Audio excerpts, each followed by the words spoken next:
Good morning, Buckeye Boys State. I'm your host, Odin, here with my co-host, Cole, with your Daily Hetuck news. Today is Friday, June 16th. Today we will begin with news of a bill process for a National Harambe Unity Day. The governor and his cabinet are working to better morale and community involvement by planning and hosting a kickball tournament today. In later news, the Buckeye Boys State Highway State Patrol is being sued.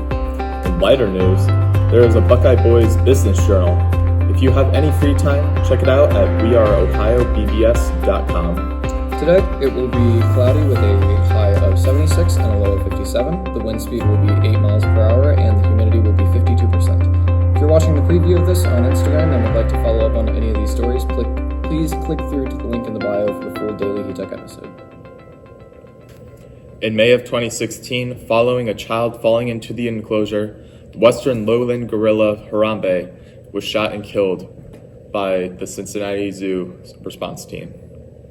Following this event, Harambe became a nationally loved phenomenon for digital humor, but also animal rights. After a push for bipartisanship and men's mental health from Governor Malone, a bill was proposed to dedicate June 16th as Harambe Unity Day. The purpose of Harambe Unity Day is to showcase the unity of Buckeye Boys State, a nationalist liaison Kyler Lunsford of Zolch City exclaimed. He emphasized channeling the spirit of Harambe.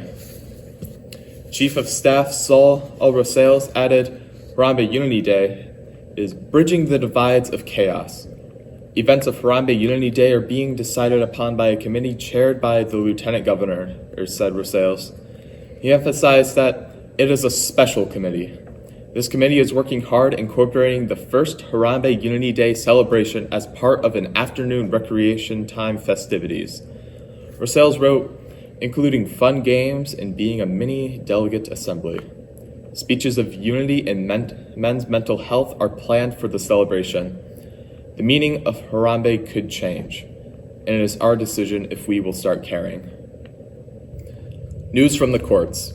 Buckeye Boys State Highway Patrol is being sued. The Buckeye Boys State Highway Patrol has had their reputation questioned after several controversial interactions with delegates throughout the campus. The controversy started with Sean Thomas of Voisard City.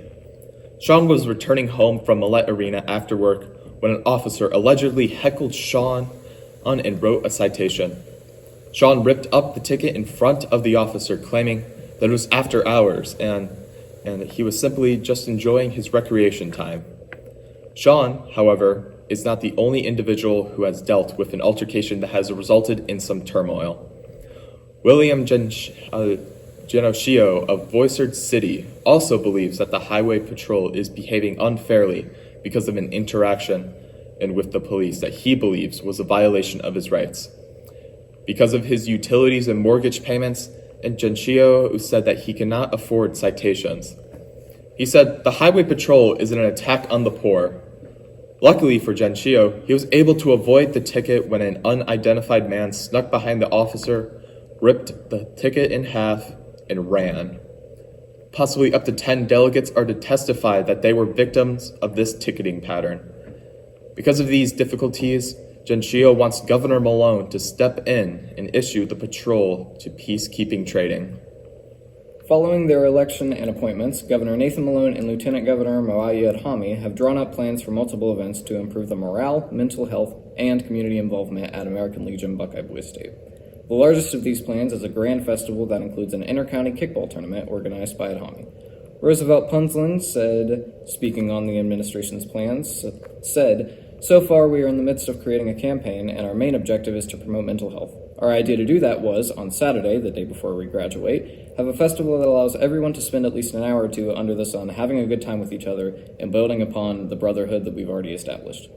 When asked about how these plans would fare in the General Assembly, which must prove a bill to authorize the event, Adhami responded, quote, I think the bill has a very high chance of being passed. As for the logistics of setting up a last day festival, Punslin stated that he doubts the project is going to have to go through Parks and Rec, end quote. Punslin added, however, that the Lieutenant Governor's office is going to try and work with them to arrange something.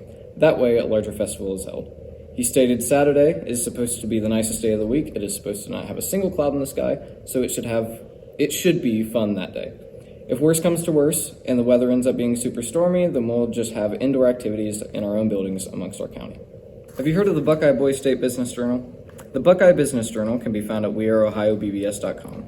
The Business Journal has a myriad of topics from most recently a PGA live deal, a guns right group calling for an armed protest, a story on a levee bursting, quotes of the day, and other things. Some of the best are the fun facts section and the stocks section, with NAP stocks being down, and other news sections. The Business Journal brings other aspects of Buckeye Boys State that take outside stories and make them alive to delegates of the Buckeye Boys State. One delegate said that he found the stocks section hilarious with how business items like 9 to 5s were up and conference calls were up, but dry shoes were down. If you have any free time, please check out the Buckeye Boys State Business Journal. You will not regret it. Thank you for tuning in, Buckeye Boys. A reminder to thank the Miami University dining staff for all their hard work this week. And remember, we are at Buckeye Boys State. You have 1 week to shape a lifetime.